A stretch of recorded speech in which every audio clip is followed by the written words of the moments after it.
Pay attention to this video footage. November 14, 2022, 11:04 p.m. A service balcony on the third floor of a private compound in the Al Burshah district of Dubai. The camera is a phone.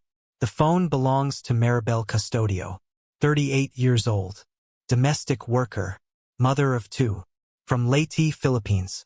She pressed record because she wanted to show her daughter the moon. The phone is slightly angled downward. The courtyard below is lit by a single amber exterior lamp. And in that courtyard 3 men are standing over a 4th man on his knees. There is a brief exchange in Arabic. Then a sound. Then silence. Then the 3 men and the kneeling man are no longer in the same configuration. Maribel pulls the phone back. The courtyard disappears from frame. The video is 31 seconds long. She does not know what she has captured. She sends her daughter a different voice message. She goes to bed. 3 days later, she is found dead on the courtyard stones below that same balcony. Ruled a suicide. But the video is still there, automatically backed up, waiting. And what it contains will destroy everything the powerful men in that courtyard spent years building. Most people who hear about this case assume Maribel knew. Assume she panicked. Assume she tried to run. Wrong. She made breakfast the next morning. She ironed thobes. She scrubbed a kitchen floor on her hands and knees. She did not know the shapes she saw in the courtyard below were the last movements of a man's life. She thought it was a dispute, maybe a disciplining of a staff member. She had seen the Sheikh's temper before. She went to bed and she slept and she woke up and she went to work. And while she worked, the men who had been in that courtyard reviewed their security camera coverage and realized there was one angle they had never accounted for. A service balcony on the 3rd floor. Staff quarters side. No camera. And a light that had been on at 11 p.m. on a Tuesday. She was born in Bebe City on the eastern coast of Leyte, a province of fishermen and typhoons and families that have learned to survive both. Her father Ramon was a fisherman who smelled permanently of salt and diesel and who laughed at his own jokes before he finished telling them. She was the second of 5 children. The one who organized the others. The one who made sure the younger siblings ate before she did and who stayed awake finishing homework by candlelight after the electricity cut out, which it did often, which it did every time a storm came through, and storms came through with enough regularity that Maribel Custodio grew up understanding that the world was not designed to make things easy and that this was not a reason to stop. Her father died when she was 19. A boat accident during Typhoon Uring. The body was recovered 3 days later. Her mother Flor worked in a sardine processing factory 6 days a week and came home with hands that smelled of brine and eyes that had learned to stay dry because there was no time for them to be anything else. Maribel finished her secondary education and enrolled in a vocational nursing program in Tacloban, but the tuition ran out after the first year, and she came home and became, without ceremony or official announcement, the second adult in a household of 6. She cooked. She managed. She tutored the younger ones. She found work at a local clinic doing basic administrative tasks and patient intake, and she was good at it because she was organized and because she understood people who were frightened and in pain, because she had been both and had learned that what frightened people need is not solutions immediately. It is presence. It is someone who looks them in the eye and does not flinch. She met Rodolfo at 23 at a town fiesta where he was operating a food stall and arguing passionately with his cousin about a basketball game that had happened 2 weeks earlier, as though the outcome were still negotiable. She found this funny. He found her finding it funnier. They married the following year in a small civil ceremony with a celebration afterward in her mother's yard. Folding tables borrowed from 3 neighbors, karaoke until midnight, her younger brother falling asleep under one of the tables and insisting the next morning he had been awake the entire time. Rodolfo drove a tricycle. He was not a wealthy man. He was a kind one, which Maribel had decided was worth considerably more. Their first daughter Precious arrived in 2008. Faith came in 2013. The family lived in a 2-room concrete house in a barangay outside the city where the roads flooded during heavy rain and the neighborhood children played basketball on a court someone had painted directly onto the street. It was not a large life, but it was theirs, and it was enough until 2017 when Rodolfo suffered a stroke. He was 37 years old. He survived. Partial paralysis of his left side. He could not drive the tricycle. He could not work. The medical bills arrived in the way that catastrophic medical bills arrive in families without safety nets, which is to say all at once and without mercy, and Maribel sat at the kitchen table one night after the children were asleep and looked at the numbers and understood with the clarity that comes from having no other options that she was going to have to leave. She applied through a licensed recruitment agency in Manila. She paid the placement fees in installments borrowed from relatives. She attended the mandatory pre-departure orientation.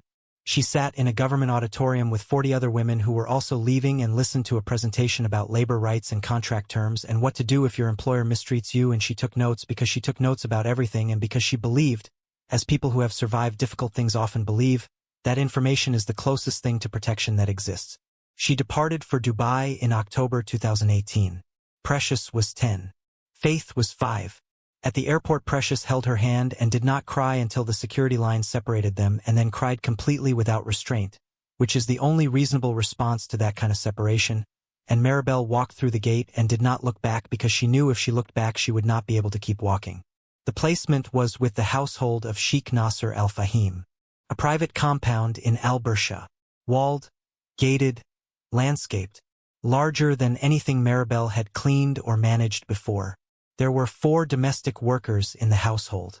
A driver and groundskeeper named Hamid, who was Bangladeshi and who had been there 11 years and who communicated in a mixture of Arabic, English, and gestures that was somehow entirely effective. A laundress named Rosa from East Java who had been there 3 years and who made the best fried rice Maribel had ever tasted and who became the closest thing Maribel had to a friend in that compound. A cook named Aisha from Ethiopia who handled the main kitchen during formal dinners, and who was formidable and efficient, and who Maribel respected completely from the first week. And Maribel herself, hired as primary housekeeper and kitchen support. Her first year was the hardest. Not because she was mistreated in ways that were obvious. There were no beatings, no confiscated passport, none of the specific horrors she had been warned about in the pre-departure orientation. The difficulty was subtler and in some ways harder to explain to people who had not lived it. The difficulty was the disappearing. The Sheikh and his family moved through the compound and Maribel moved around them, behind them, before them, always in service, always present in function and invisible in person. She learned to read the household's rhythms. She learned which rooms to avoid at which times. She learned that when the Sheikh had guests of a particular kind, men who arrived in the evening without families, who spoke in low voices, who did not linger for social pleasantries, who left before midnight, the staff was expected to retire to quarters without being told and to remain there until morning. She called Precious and Faith every Sunday on video. She called Rodolfo in the evenings when the household was quiet. She sent money every 2 weeks through a remittance service. The transfers timed precisely to coincide with bill due dates and school fee schedules that she tracked in a small notebook she kept in her bedside drawer. She was meticulous. She was reliable. Her performance reviews, and there were formal ones conducted through the agency twice a year, used the same word each time. Reliable. She heard this as a compliment because it was meant as one. She had not yet fully understood that, in the vocabulary of people who employ domestic workers, reliable often means invisible and unthreatening and easy to forget, which in the moment of crisis is the most dangerous thing a person can be. By 2022 she had been in the compound for 4 years. She knew its geography the way you know a place you have cleaned every surface of, every corner, every space behind furniture that guests never see. She knew which tiles in the main corridor were loose. She knew the sound the third-floor service door made when the wind came from the north. She knew that the courtyard below the service balcony was used sometimes in the evenings for conversations that the Sheikh preferred not to have inside. She had noticed this. She had not thought about it beyond noticing. It was not her business. Her business was the kitchen and the floors and the laundry and the 11 p.m. phone call from a service balcony where no one could hear her and where, on clear nights, the moon over the compound was spectacular in the way that the moon over flat rooftops in dry climates can be, a thing of almost unreasonable clarity. November 14th, 2022 was a Tuesday. It was a clear night. The moon was full and low, and Maribel stepped onto the service balcony at 11:02 p.m. with her phone and opened WhatsApp and thought about calling Precious directly, but the girl had school the next morning and it was late in Late, and so instead she pressed record on the camera because she wanted to capture it, the moon, the specific moon, this particular night, to send it to her daughter in the morning with a message that said something like, "Look what I saw while you were sleeping." The phone tilted upward toward the sky. She held it for a moment. Then her arm rested on the railing and the angle dipped slightly and the courtyard below came into frame, and there were 4 men in the amber light below, and she watched for a moment because she was surprised.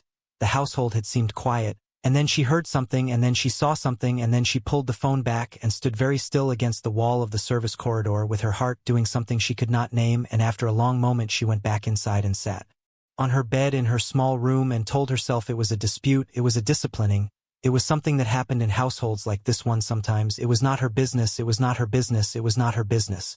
She opened WhatsApp. She recorded a voice message to Precious. 17 seconds. She said the moon looks like a rice bowl tonight. She said she would call properly on Sunday. She said she loved her. She did not mention the courtyard. She put the phone on the charger. She went to sleep.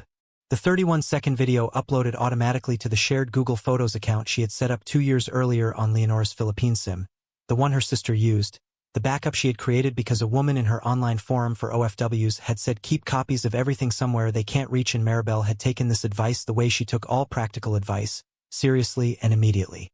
The video sat in the shared album between a photograph of the compound's garden taken in September and a short clip of Rosa demonstrating how to fold a fitted sheet. It sat there, quiet, waiting, for 4 days. Maribel described Sheikh Nasser al-Fahim to her sister Leonora in a voice message from early 2020, recovered later by investigators, as the kind of man who is never angry out loud. She meant it as an observation rather than a complaint. She had worked for difficult men before, men who raised their voices, men whose moods moved through a household like weather systems that everyone had to track and prepare for. Sheikh Nasser was not that kind of difficult. His difficulty was quieter and more architectural. It was built into the structure of every interaction rather than expressed through any single one. He was 51 years old in November 2022, and he moved through his own compound with the particular authority of a man who has never needed to announce himself because every room he enters has already reorganized itself around his arrival before he crosses the threshold. He dressed conservatively. He spoke in a measured register that suggested someone who had long ago determined that volume was for people who had not yet established dominance. He was, by the account of every person who encountered him in his official capacity, reliable, discreet, final. His official biography was the kind constructed with great care over many years by a combination of genuine achievement and deliberate narrative management. He came from a family with established wealth and connections, but not from the absolute apex of Gulf society, which meant he had spent his adult life building toward a tier that was not quite his birthright and had developed in the process the specific discipline of a man who understands that his position is maintained rather than inherited and that maintenance requires constant attention. He had built a property development portfolio across the Gulf and East Africa. He sat on the boards of 2 privately held investment companies registered in jurisdictions with flexible disclosure requirements. He maintained homes in 2 Gulf cities and used a European apartment registered under a corporate entity infrequently enough that it qualified on paper as a business asset. He was twice married. His first wife Sheikh, from a family with strong governmental connections in his home emirate, had given him 2 sons and a daughter before the marriage was dissolved in the late 90s with a discretion that suggested significant financial arrangement and mutual interest in silence. His second wife, Noor, from a family whose wealth and social standing exceeded even the connections his first marriage had provided, had given him a son and a daughter and had been his companion at every public function for 22 years in the way that a marriage between people who have clearly understood their arrangement tends to produce a visible and functional partnership that requires no particular warmth to sustain itself. His children were educated abroad. His daughters were married into families whose names opened doors at the highest levels of Gulf finance and government. His sons were being positioned in his business interests with the deliberate patience of a man who understood that legacy required architecture. This was the visible Sheikh Nasser al-Fahim. Reliable, discreet, final. A man whose reputation had been constructed stone by stone over 3 decades and which functioned, in his world, as both his greatest asset and his most essential protection.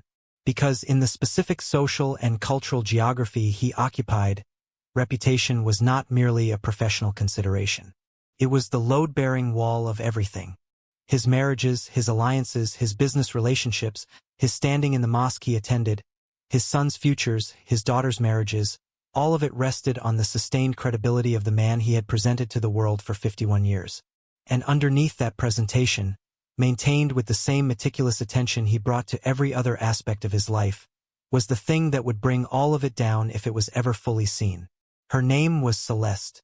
She was 34 years old in November 2022.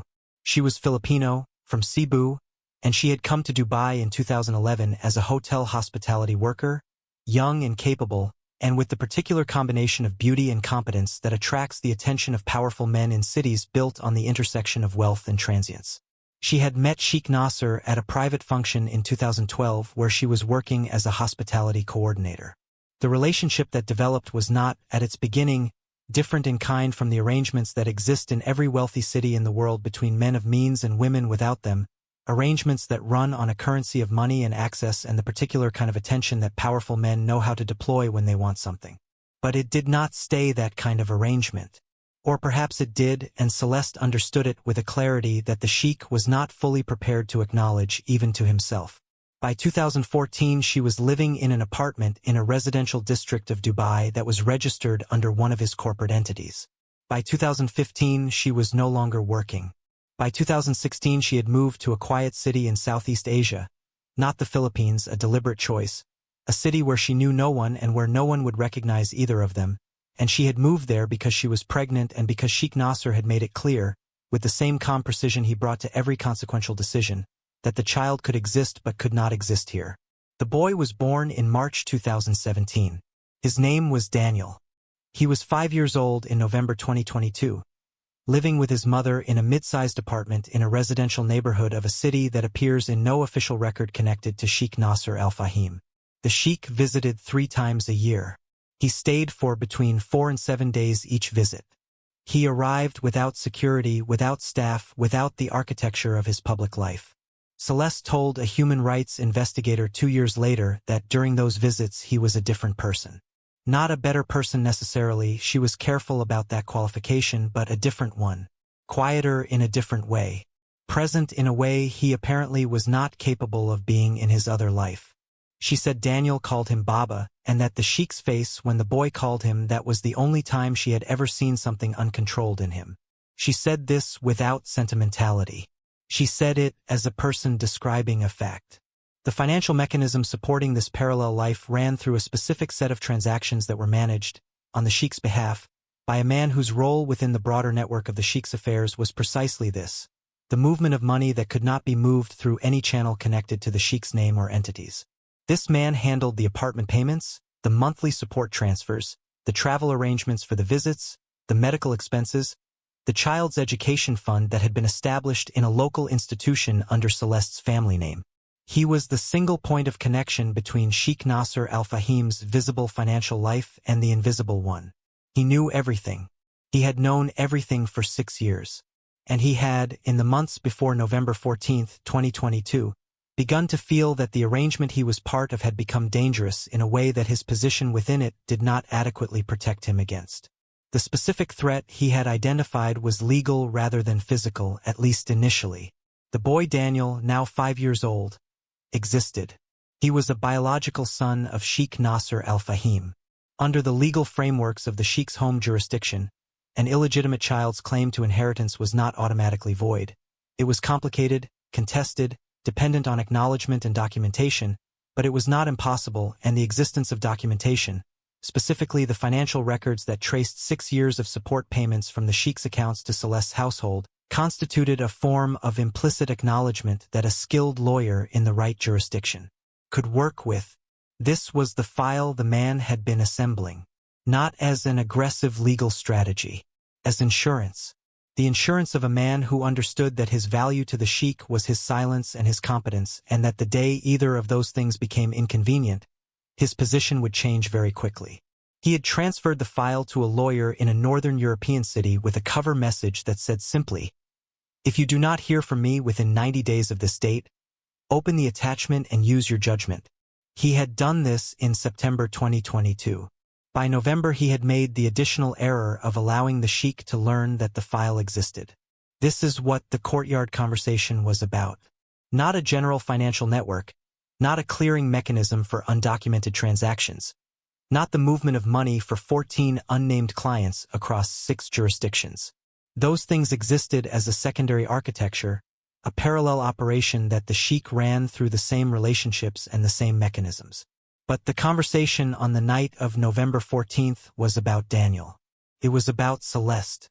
It was about 6 years of financial records that traced the existence of a child whose existence, if it became known, would not merely create a legal complication. It would detonate every alliance, every arrangement, every carefully constructed relationship that constituted Sheikh Nasser al-Fahim's world. His second wife Noor's family would withdraw. Their connections, which underpinned half his business relationships, would evaporate. His sons' positions in his companies would become contested the moment a competing heir's existence was legally established. His daughters' marriages, contracted on the basis of who he was, would be destabilized.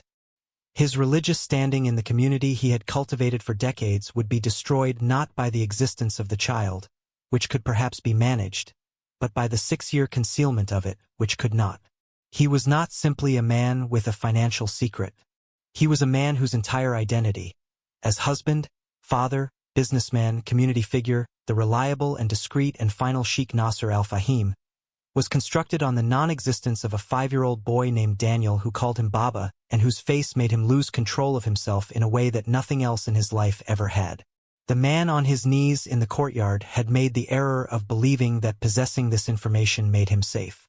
He had not understood, or had understood too late, the specific logic of a man like the Sheikh, which is that information of this magnitude does not create safety for the person who holds it. It creates urgency in the person it threatens. The Sheikh had spent 3 decades building the architecture of who he was. He had maintained it with a discipline that most people are not capable of sustaining across a week, let alone 30 years. He was not going to allow a man with a file and a European lawyer to dismantle it. The conversation in the courtyard was brief.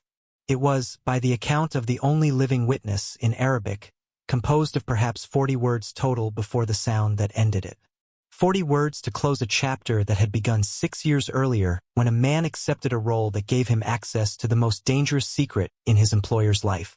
40 words, and then the courtyard was quiet and the stones needed washing, and on the service balcony 30 feet above, a woman pulled her phone back from the railing and stood very still against the wall and told herself it was a dispute. It was a disciplining, it was not her business, and went to bed. Is that information of this magnitude does not create safety for the person who holds it. It creates urgency in the person it threatens. The Sheikh had spent 3 decades building the architecture of who he was. He had maintained it with a discipline that most people are not capable of sustaining across a week, let alone 30 years. He was not going to allow a man with a file and a European lawyer to dismantle it. The conversation in the courtyard was brief. It was, by the account of the only living witness, in Arabic, composed of perhaps 40 words total before the sound that ended it. 40 words to close a chapter that had begun 6 years earlier when a man accepted a role that gave him access to the most dangerous secret in his employer's life. 40 words, and then the courtyard was quiet and the stones needed washing, and on the service balcony 30 feet above, a woman pulled her phone back from the railing and stood very still against the wall and told herself it was a dispute. It was a disciplining, it was not her business, and went to bed. Is that information of this magnitude does not create safety for the person who holds it. It creates urgency in the person it threatens. The Sheikh had spent 3 decades building the architecture of who he was. He had maintained it with a discipline that most people are not capable of sustaining across a week, let alone 30 years. He was not going to allow a man with a file and a European lawyer to dismantle it. The conversation in the courtyard was brief. It was, by the account of the only living witness, in Arabic, composed of perhaps 40 words total before the sound that ended it. 40 words to close a chapter that had begun 6 years earlier when a man accepted a role that gave him access to the most dangerous secret in his employer's life.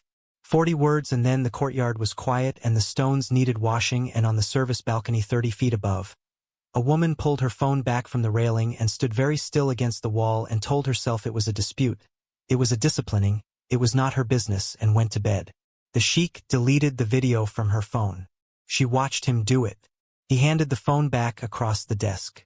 Then he told her, with the same measured precision he brought to every consequential statement, that she should not discuss what she may or may not have observed from the balcony on any evening with anyone. He specified, not with the other staff, not with her family, not with anyone connected to the household or the agency. He told her she was a valued member of the household and that he hoped this would remain the case. There was no threat in his voice. There was no need for one. The architecture of her situation in that room contained the threat completely without it needing to be spoken. She was a foreign domestic worker in a country where her legal status was tied to her employment contract. He was the man whose name was on that contract. The geometry of power in that room was so absolute that making it explicit would have been redundant, almost crude, and Sheikh Nasser al-Fahim was neither crude nor redundant. What Maribel did not know, sitting across that desk with her hands in her lap and her expression composed, was that the question he had asked, "Have you shared this with anyone?" was not the question he needed answered. It was the question that would determine the method of what had already been decided. If she had said yes, if she had said it's already with my sister, it's already distributed, it already exists in places you cannot reach, the calculation would have changed. Not the outcome, but the method. The outcome had been determined before she walked into that room. The Sheikh had spent the previous 24 hours reviewing what the video's existence meant and had arrived at a conclusion that his particular quality of cold and final intelligence was capable of arriving at very quickly, which was that there was no version of the next 48 hours in which Maribel Custodio remained alive in his compound and the video's existence remained containable. The video showed the courtyard. It showed 4 figures. It showed the moment of a man's death. And that man's death was connected, through the file he had transferred to a European lawyer, to the existence of Daniel and Celeste and 6 years of financial records that constituted the complete and total destruction of everything Sheikh Nasser al-Fahim had spent his life building. A woman who might have seen any part of that, who had a phone that had been in camera mode at 11 p.m. on November 14th, was not a risk that could be managed through intimidation and instruction. She was a variable that needed to be removed. She left the study at approximately 11:25 a.m. She walked back to the guest bathroom. She picked up her cleaning cloth. Rosa, passing in the corridor with a stack of fresh linens, looked at her with the careful concern of someone who wanted to ask and understood that asking was not safe and communicated this entire calculation in a single look that Maribel received and understood and returned with a small nod that meant, "I am fine. I am managing. Do not involve yourself." Rosa continued down the corridor. Maribel began cleaning the bathroom mirror. Her reflection looked back at her with the composed and attentive expression she had maintained in the Sheikh's study, and she held it for a moment and then she put the cloth down on the edge of the sink and stood very still for approximately 1 minute. Then she picked the cloth back up and finished the mirror. She called Leonora at 2 p.m. from the service corridor with the door closed. The call lasted 11 minutes. She sounded tired rather than frightened, which was either because she was genuinely managing her fear or because she had been managing her presentation for so long that the two had become difficult to distinguish even to herself. She told Leonora about the meeting. She described it accurately, the questions, the deleted video, the instruction not to speak about it. She said she thought it would be fine. She said these things happened in households like this one. She asked Leonora to buy antibiotics for Rodolfo. She said she would send money on Friday. She said she loved her.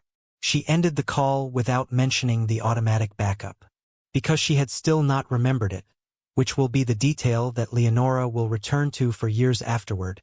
The question of whether the call would have been different if Maribel had remembered, whether she would have been frightened enough to act differently, whether knowing the video still existed somewhere would have changed what she did in the hours that followed. There is no answer to this question. It is the kind of question that grief generates in unlimited quantities and which has no bottom. Rosa saw her at 4 p.m. walking toward the private office corridor. She was walking with the posture of someone who has decided to be unafraid and is using a great deal of energy to maintain that decision. Rosa assumed she had been summoned. She carried her linens upstairs. At 6:30 p.m., the staff sat for dinner in the kitchen annex. Maribel's chair was empty. At 9 p.m. Rosa knocked on her door. No answer. At 11:47 p.m., the Dubai authorities received a call from the compound's household manager. Maribel was found on the courtyard stones below the service balcony. The same stones that had been washed on Wednesday morning were washed again before the first responders arrived. This detail appears in no official report. It will appear in Rose's testimony, given 8 months later from a community organization's office in East Java, delivered in 3 hours to investigators who wrote every word down and whose notes entered a file that remains open and from which, as of the time of this recording, no charges have been issued. The courtyard stones were clean when the authorities arrived. They were clean the next morning. They were clean the morning after that. They are, in all likelihood, clean right now. Some things in this story are permanent. The cleanliness of those stones is one of them. November 18, 2022. 6:14 a.m. Bebe City, Leyte. The morning was doing what mornings in Leyte do in November, arriving with the particular quality of light that belongs to the eastern coast of the Philippines at that hour, low and humid and the color of weak tea, filtering through the louvered windows of Maribel Custodio's small kitchen, where she was standing at the stove making rice and listening to her son argue with her daughter through the thin wall of the room they shared about whose turn it was to use the bathroom first. This was a Tuesday morning argument. It was a Tuesday morning argument in the specific sense that it happened every Tuesday with the same intensity and the same resolution, which was that her son would go first because he was older and her daughter would accept this with the vocal displeasure of someone lodging a formal protest against an unjust system while understanding that the system was not going to change. Leonora stirred the rice. The argument continued. Her phone buzzed on the counter with a Google Photos notification, and she glanced at it and did not open it because the rice needed attention and because there was nothing in the content of a shared album update from Marbel that required urgency. Maribel sent photographs of food she had cooked, photographs of the compound's garden, photographs of Dubai architecture at night, photographs of the moon. Leonora would look at it later. She turned back to the stove. The agency call came at 8:47 a.m. Her children had been walked to school. She was washing the breakfast dishes with the kitchen window open and the sound of the neighborhood coming through. A motorcycle, a vendor's call, someone's radio playing a morning program 2 houses down. The woman from the agency had a carefully modulated voice that Leonora would describe to investigators 8 months later as the voice of someone who had made this kind of call before and had developed a professional relationship with the words she was required to use. Accident was one of them. Balcony was another. Deeply sorry appeared twice, once near the beginning and once at the end, bracketing the information like a frame around something that the frame could not actually contain. Leonora stood at the kitchen sink with the dishwater going cold around her hands and listened to these words and asked the woman to repeat herself, and the woman repeated herself, and Leonora set the phone on the counter very carefully. The deliberate, careful movement of someone who understands that the next several hours are going to require every resource she possesses and who is already beginning to conserve, and she sat down on the kitchen floor because her legs made that decision without consulting the rest of her, and she sat there for a long time with the soapy water drying on her hands and the radio still playing 2 houses down and the motorcycle coming back up the street in the other direction. The next 4 hours had the specific texture of catastrophic news received from a distance, which is different from the texture of catastrophic news received in proximity. When the thing happens near you, the practical demands of the situation absorb some of the shock. There are things to do, a body to sit with, arrangements to make, people arriving who need to be fed and acknowledged and moved through the space of grief with some organizational intelligence. When the thing happens on the other side of the world, there is nothing to do except make phone calls that go unanswered or are answered by people who tell you approximately nothing using a great many words, and sit with relatives who arrive because word has spread through a barangay the way word always spreads, through doorways and through walls and through the network of people who have known each other for decades, and for whom the grief of one family becomes immediately the concern of many.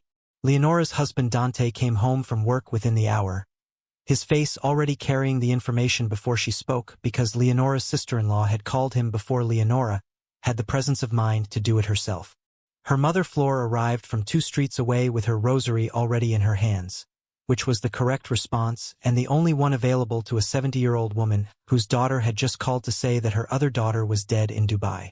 Someone made coffee. Someone else put food on the table. No one touched it. Leonora made 9 phone calls. She reached the agency representative twice more and received the same words in the same modulated voice. She reached a recorded message at the Dubai consular emergency line. She reached a woman at the OWWA hotline who was genuinely sympathetic and genuinely limited, and who took down the information Leonora provided with the careful attention of someone who understood that what she was being told was important, and who could not immediately explain what she was going to be able to do about it. She reached nobody at the compound. The number she had for Maribel's phone rang once and then went to a message saying the number was not available. It was not until the following morning, November 19th, that she opened the notification. She had not slept in any continuous or restorative sense. She had lain in the bed she shared with Dante and listened to the ceiling and performed the calculation that grief forces on people, the going back through time to find the last point at which things were different, the last phone call, the last voice message, the last ordinary moment before the word accident and the word balcony rearranged everything that came before them. The last call had been November 17th at 2 p.m. Lati time. Maribel had sounded tired. She had mentioned a meeting with the Sheikh. She had said she thought it would be fine. She had asked about Rodolfo's medication. She had said she loved her. Leonora had said I love you too, and she had said talk Sunday, and Maribel had said yes Sunday, and the call had ended, and that was the last time she heard her sister's voice in real time, the last time the voice was present rather than recorded. And she would spend the rest of her life inside that last conversation the way you spend the rest of your life inside the last thing you said to someone, finding the words insufficient in proportion to how much weight they are subsequently required to carry. She was sitting in her mother's kitchen on the morning of November 19th when she picked up her phone and scrolled through the previous day's unread notifications, and the Google Photos alert was still there. A small icon on the app, and she opened it without particular intention, with the reflexive movement of someone processing the backlog of ordinary life that accumulates even when extraordinary things are happening, because the ordinary life does not pause. The notifications do not pause. The world does not pause.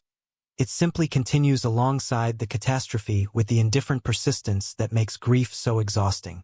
The shared album showed one new item, a video, uploaded from Maribel's account. The timestamp said November 14th, 11:08 p.m.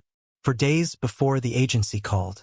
For days before the words had been assembled into the sentence that put Leonora on her kitchen floor. She pressed play. The first 9 seconds were sky. A moon, large and low and extraordinarily clear, the kind of moon that deserves to be shown to someone, the kind that a woman standing alone on a service balcony at 11 p.m. far from her children would want to capture and send because it was beautiful, and because beauty is one of the things you reach for when you are far from the people you love, and offering, a way of saying I am here and the world here contains this look. Maribel's breathing was audible in the audio, soft and even. The breathing of a woman standing still outside at night with her face turned upward. The sound of it was so ordinary, so specifically alive, that Leonora's hand tightened on the phone. Then the arm came down to rest on the railing. The angle shifted. The courtyard below came into frame under an amber lamp. For figures, 3 standing, 1 kneeling. A brief exchange she could not hear clearly enough to understand. A gesture from one of the standing figures toward the kneeling one. Then at the 28th second a sound, sharp and brief and not a gunshot, something else, something that Leonora would describe to investigators as the kind of sound that you know the meaning of before your mind has finished identifying it. A sound that belongs to the specific category of sounds that the body understands faster than the brain. The kneeling figure did not rise. The phone pulled back. The courtyard disappeared. The video ended. Leonora watched it 3 times. The second time she paused it at the 22nd second and looked at the 4 figures in the amber light and at the posture of the kneeling man and at the particular way the 3 standing men were arranged around him. Not the arrangement of an argument. Not the arrangement of a business discussion conducted in an unusual location at an unusual hour. The arrangement of a conclusion. The third time she watched it she paused it at the 28th second and sat with the frozen image on the screen of her phone for a very long time in her mother's kitchen with Floor's rosary on the table between them and the untouched food from the previous day still in containers on the counter and the morning light coming through the window the color of weak tea. Then she called Dante into the kitchen and showed him the phone. Dante Reyes was an operations supervisor at a logistics company in Manila. He was a practical man in the specific way that people who manage complex moving systems become practical, which is that his first response to any situation was to identify what needed to be preserved and what needed to move and in what sequence. He watched the video once. He was quiet for a moment. Then he said, "We make copies first. We do not send this from any device connected to our name or this address." He took the phone from Leonora and removed the SIM card and asked his brother-in-law, who had arrived the previous evening and was sleeping in the front room, to drive them to a mobile phone shop 3 barangays away where they were not known. At the shop Dante purchased 2 prepaid SIM cards with cash, and transferred the video to 3 separate encrypted cloud locations using a device that was not registered to either of them. He made a physical copy on a micro SD card purchased from the same shop. He gave the micro SD card to Leonora and told her to put it somewhere in their mother's house that she would remember and that no one would find, and not to tell him where because he did not want to know. He had a contact in Manila, a former colleague who had moved into journalism 6 years earlier, specifically the documentation of labor rights violations and migrant worker deaths in Gulf countries, a beat that requires both a tolerance for institutional obstruction and a detailed operational understanding of how evidence needs to be handled to survive contact with the interests it threatens.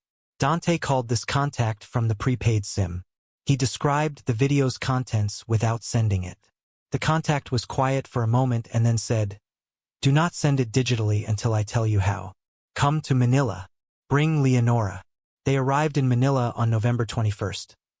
The journalist, whose identity remains protected in every published account of this case and who will be referred to here only as the journalist, met them at an office in a building that was not a news organization's building, a deliberate choice, and sat across a table from Leonora for 2 hours while Leonora described everything. The voice messages from Maribel. The phone call on November 17th. The meeting with the Sheikh. The deleted video. The instruction not to speak about it. The agency's call.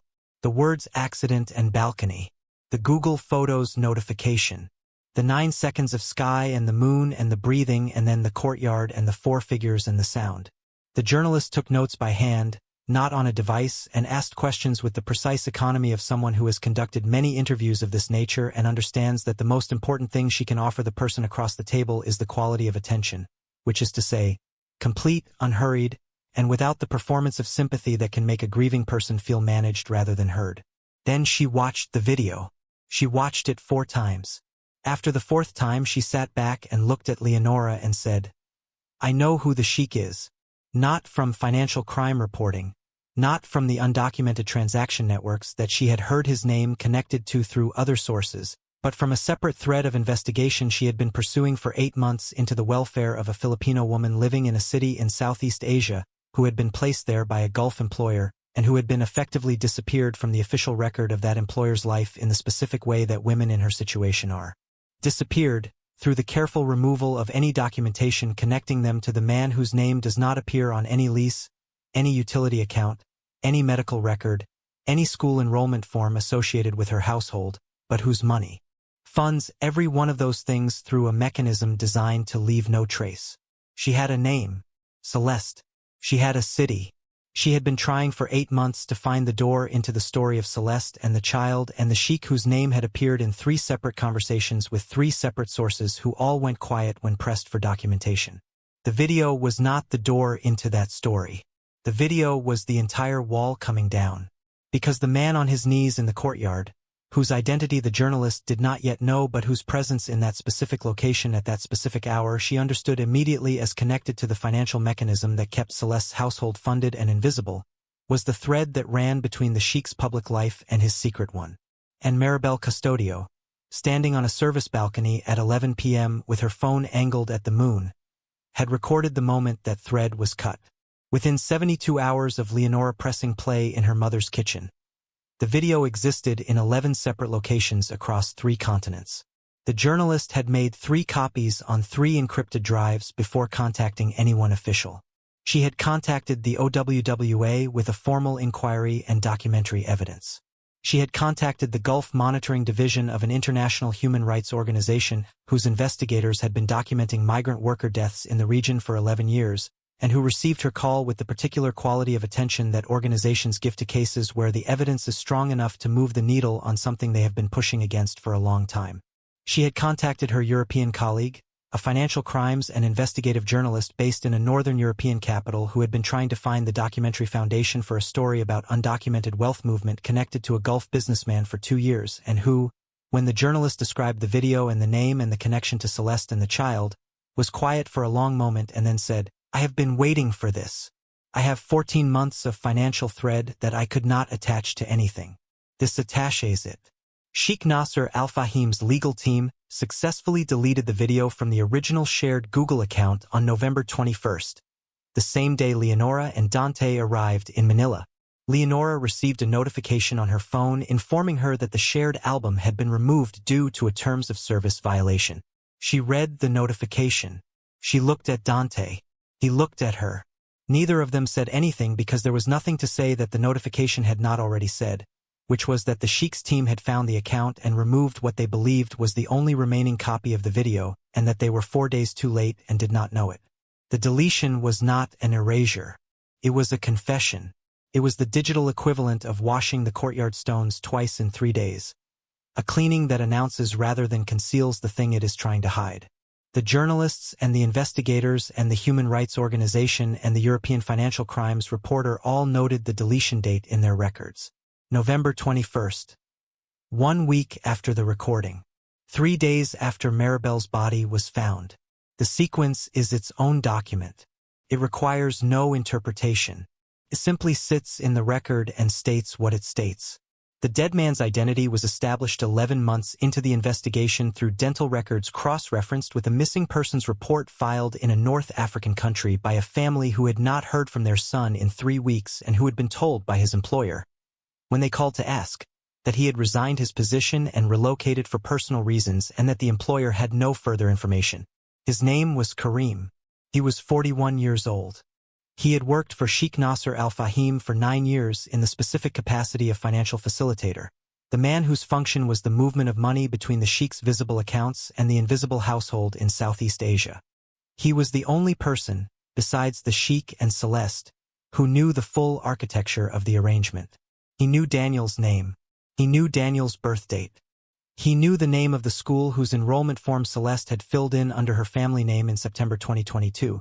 Which was the month Karim had transferred the file to the European lawyer and which was also the month that someone, presumably the Sheikh security consultant, had begun monitoring Karim's communications with a thoroughness that Karim had apparently not anticipated.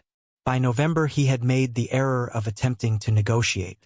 By November 14th the negotiation had reached its conclusion in the courtyard of an al-Bursha compound under an amber lamp while a woman 30 feet above was thinking about the moon. The European journalist received Karim's file from the lawyer in January 2023, 90 days after the transfer date, when the required silence period elapsed and no contact from Karim had been made. The file was not what she had expected in terms of its primary content. She had expected transaction records from a financial clearing network. What she found, embedded within the transaction records and constituting the file's true center of gravity, was a documented parallel life. 6 years of support payments to an account in Celeste's name. Apartment lease records in 3 successive residences, each slightly larger than the previous one, the progression of a household that was being maintained and upgraded with careful attention. Medical records cross-referenced with payment dates. A school enrollment document for a child named Daniel, born March 2017, whose father's name on the enrollment form was listed as unknown because the form required a name and Celeste had made the only available choice. A series of travel itineraries for a man arriving under a name that was not Sheikh Nasser al-Fahim's name, but whose passport number the journalist's source was able to cross-reference with the Sheikh's documented travel history. 3 visits per year, for to 7 days each, to a city that appeared in none of the Sheikh's official travel records. And a single photograph, included in the file without annotation, of a man sitting on a floor with a small boy on his lap, both of them looking at something outside the frame, the man's face turned slightly downward toward the child and carrying an expression that the journalist would describe in her eventual published account, carefully and with great specificity, as the face of a person who is completely present in a moment and does not know they are being observed. The photograph was dated June 2022, 5 months before the courtyard. Daniel was 5 years old. The Sheikh was 51. The photograph was taken in a living room that the journalist would later identify, through details in the background, as the third and largest of the apartments Karim's records showed being funded in Celeste's name. It was the only image in the file that was not a financial document. Karim had included it without explanation. The journalist held it for a long time before she placed it in the evidence file and continued working. She told a colleague later that the photograph was the part of the story she found hardest to write about. Not because it humanized the Sheikh in a way that complicated the account, though it did, but because it documented the specific cruelty of what he had done to Celeste and Daniel, which was to love them, or to do whatever the version of love available to a man of his construction looked like, in a context of complete concealment that reduced them to a secret and reduced Daniel to a fact that could not be allowed to exist in the world where his father actually lived. The photograph showed a man with his son. It also showed a man who had decided that this son's existence was worth killing to protect. Both of these things were true simultaneously. The journalist wrote about both of them. She was very precise. The official ruling arrived with a speed that was itself a statement. Within 48 hours of Maribel Custodio's body being found on the courtyard stones, the Dubai authorities had classified her death as accidental fall with contributory factors consistent with suicide ideation. The report was 4 pages. It cited distance from family, financial pressure, the psychological strain documented among long-term overseas domestic workers, the physical evidence of a fall from the service balcony. It did not cite the toxicology findings. The toxicology report, obtained 14 months later through a formal legal request submitted jointly by the Philippine government's Overseas Workers Legal Desk and an international human rights organization working the case, showed the presence of a sedative compound in Maribel's bloodstream at a concentration that an independent pharmacologist, retained by the human rights organization and asked to review the findings without prior knowledge of the case circumstances, described in her written assessment as inconsistent with self-administration. The reasoning was specific. The sedative compound identified was not present among Maribel's personal effects. It did not appear in her medical records or prescription history. It had not been mentioned by any person who knew her as something she used. The concentration present in her bloodstream was consistent with administration by a person other than the deceased within a window of 2 to 4 hours before death. This assessment was filed with 3 separate international bodies and incorporated into the Human Rights Organization's formal report on the case. It did not change the official ruling. The official ruling remains on record as accidental fall, possible contributory suicide ideation. It has not been amended. It will not be amended. The speed of its issuance and the selective nature of its contents are documented in the Human Rights Organization's 47-page report, which uses the phrase procedural irregularities 11 times and which was read by approximately 60,000 people in the first month of its publication and which changed nothing in the jurisdiction where Maribel died. The recruitment agency in Manila issued a statement expressing condolences and describing Maribel as a dedicated professional who had served with distinction. The agency's owner gave a brief television interview in which he described her as having shown signs of emotional difficulty in recent months, homesickness, the psychological strain common among long-term overseas workers. He delivered this with visible and practiced sincerity. Maribel's 4 consecutive exceptional performance reviews were not mentioned. The interview was broadcast and largely accepted because the alternative, which was that the agency had received a payment of approximately $12,000 into a subsidiary account 4 days after Maribel's death, was not yet known. It became known 15 months later when Philippine investigators working in cooperation with an international financial crimes unit obtained the subsidiary account records. The agency owner was interviewed under caution. He described the payment as a contractual settlement related to an unrelated placement dispute.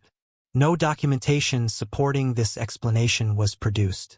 The investigation into the agency's financial relationship with the Al Fahim household remains formally open. The agency continues to operate. It continues to place domestic workers with Gulf households.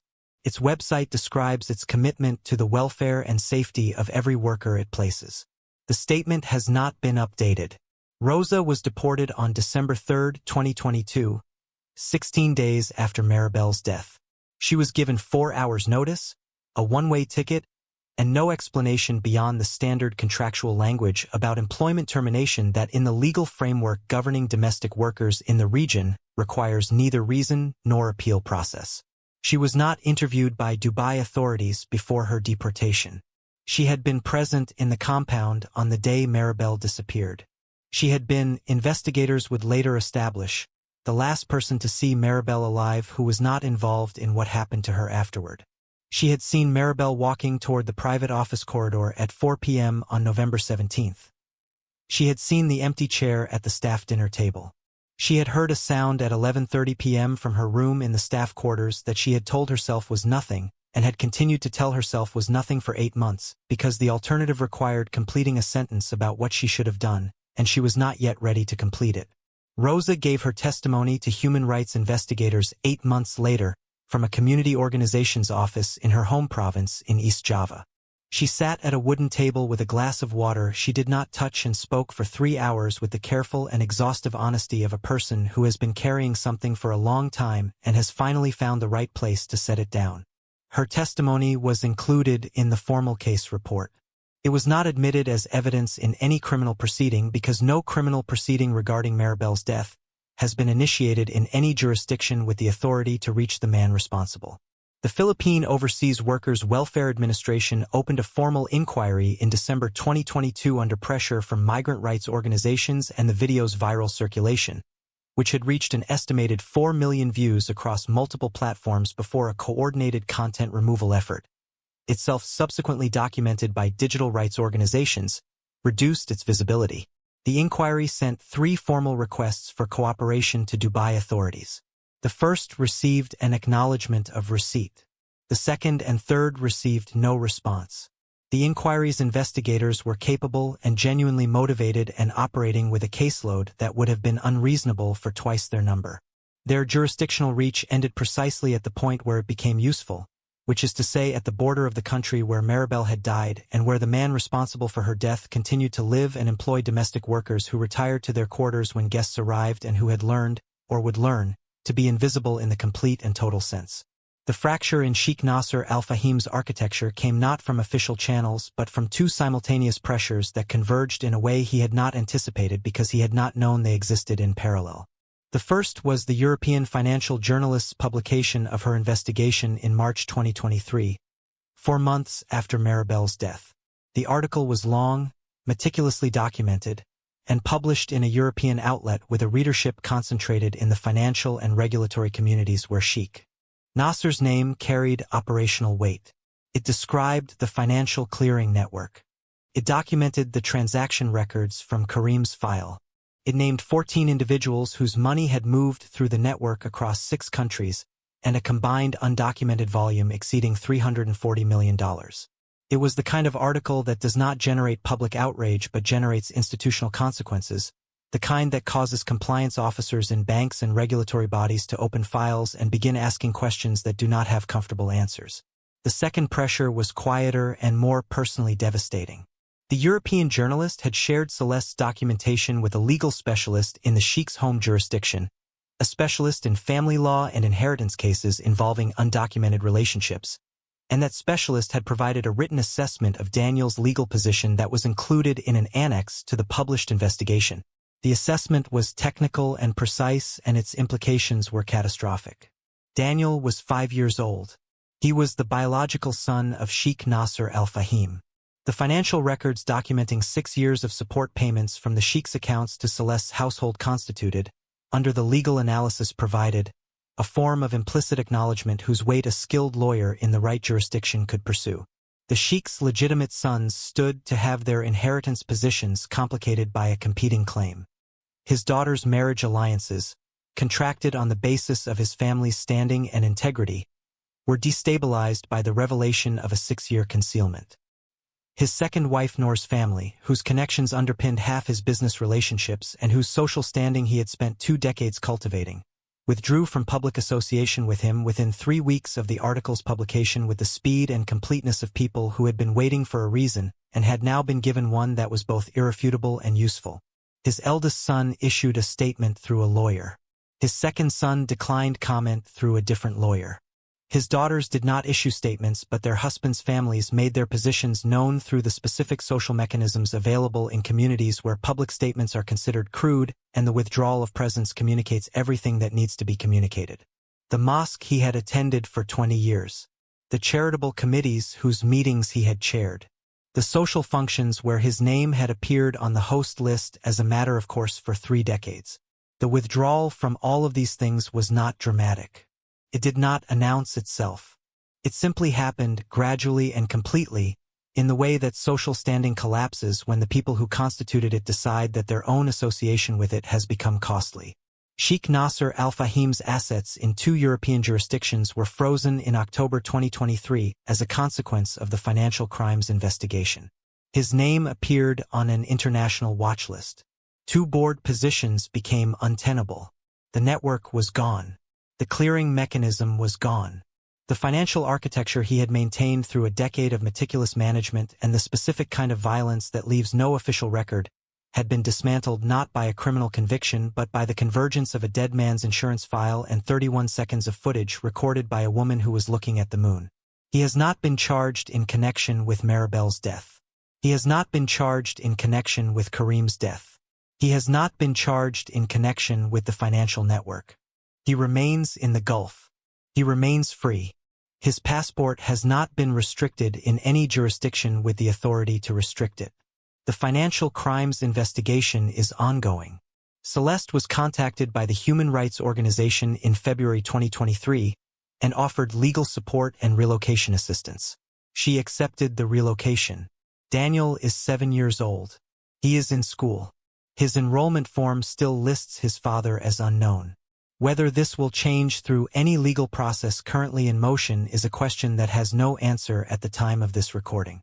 It may never have one. The legal frameworks involved are complex and the jurisdictions involved are not uniformly cooperative, and the interests opposing any formal acknowledgement of Daniel's existence are considerable, even with the Sheikh's public standing reduced to what it currently is, which is substantial in absolute terms, even if it is a fraction of what it was before a woman stood on a service balcony and pressed record. The official ruling on Maribel's death remains unchanged. The courtyard stones are clean. The compound continues to operate as a private residence. The service balcony on the 3rd floor is, by all available information, still unmonitored by the compound's security camera system. The amber exterior lamp still lights the courtyard at night. Some things do not change because the people with the power to change them have decided that the cost of changing them exceeds the cost of leaving them as they are. The system that was designed to protect a man like Sheikh Nasser al-Fahim has performed this function with reliable and complete efficiency. It has protected him from the legal consequences of what happened in that courtyard on November 14th. It has protected him from the legal consequences of what happened to Marbel on November 17th. It has protected him from the legal consequences of 6 years of financial architecture built on the concealment of a child. What it has not protected him from is the video.